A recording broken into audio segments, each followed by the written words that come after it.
Assalamualaikum warahmatullahi wabarakatuh. My name is Siti Nuelena binti Mam Samri from BA2735B. Today, I will be presenting a review of the article which is Resolving Conflict in the Workplace and Why Common Sense Isn't Enough, written by the Rival Sky in 2023. Okay, the first part is summary of the article.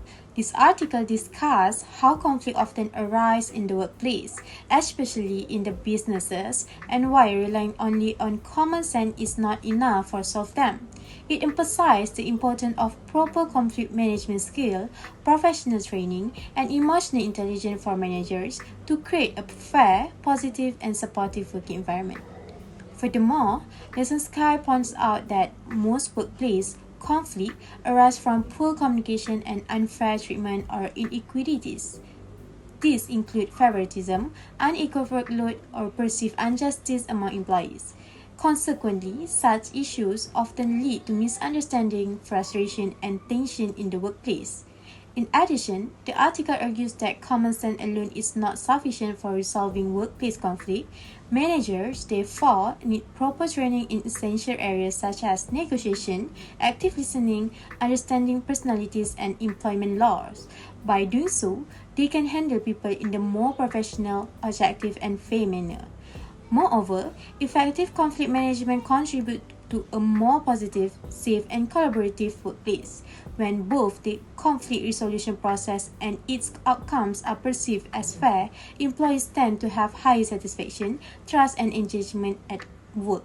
Lastly, Listen Sky includes insight from the Richard Berg, a conflict resolution expert at the GEMS Institute. He advised leaders to seek help from professional mediators when conflict becomes too difficult to handle. Indeed, seeking professional assistance is a sign of strong leadership and a commitment to maintaining a healthy and supportive working environment. The next part is critical analysis. I strongly agree with the Rival Sky's argument that conflict cannot simply be solved through guessing or intuition. Therefore, to manage them effectively, managers need structure and learning skill rather than relying on common sense alone. Next, understanding workplace conflict is crucial because first, effective listening and communication are vital in reducing workplace misunderstanding. Ahmad and Crowdery in 2020 emphasized that open and honest communication help reduce confusion, build respect, and improve decision-making. When managers listen actively and communicate clearly, employees feel valued and understood.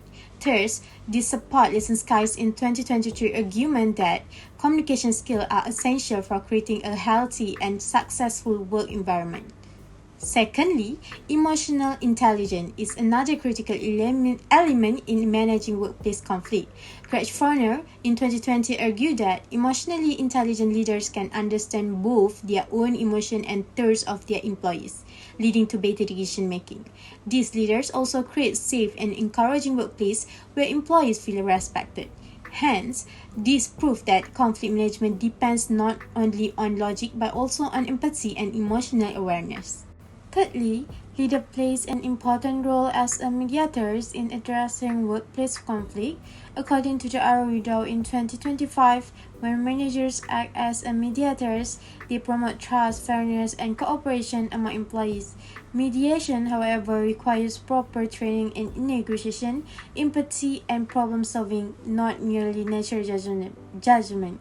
In this regard, Listen Sky in 2023 is right that conflict management is a skill that must be learned and developed through professional training. For instance, in the Greek public sector, conflict management and mediation training help leaders become more cooperative and socially cohesive. The training enhances their skill in negotiation, empathy, and fairness, which reduce workplace tension and improve teamwork. This real work case clearly shows that professional conflict management training is more effective than relying solely in the common sense. Okay, the last part is recommendations. To begin with, Ahmad and Crowdery in 2024, Arvido in 2025, and Greg Forner in 2022 state that organizations should provide regular training for managers to improve communication, emotional intelligence, and reflective leadership skills.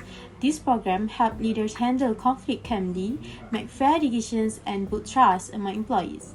And by recognizing emotion and reflecting on their behaviors, managers can prevent misunderstandings and promote a more positive work environment. Clearly, conflict management should be treated as a professional skill that can be learned and continuously improved. Next, based on Ravina report in 2023, companies should establish formal mediation system and open communication channels to allow employees to resolve conflict early. Open communication encourages transparency, reduce rumors, and strengthen teamwork. For example, organizations that practice open communication usually have higher employee satisfaction and lower turnover rates. This system makes employees feel heard and respected, fostering long-term workplace harmony. Lastly, according to the Dury and Fassbender in 2024, managers should promote inclusiveness by connecting employees of different ages, backgrounds, and experiences. Fisher in 2020 and Aravidao in 2025 also state that leaders must adopt supportive management practices that prioritize fairness and employee well-being. Such strategy reduce conflict, improve motivation, and enhance performance. In conclusion, by combining emotional intelligence, clear communication, inclusion, and structured mediation, managers can transform workplace conflict into opportunity for growth to proving that common sense alone is never enough. So, that's all from me. Thank you for watching.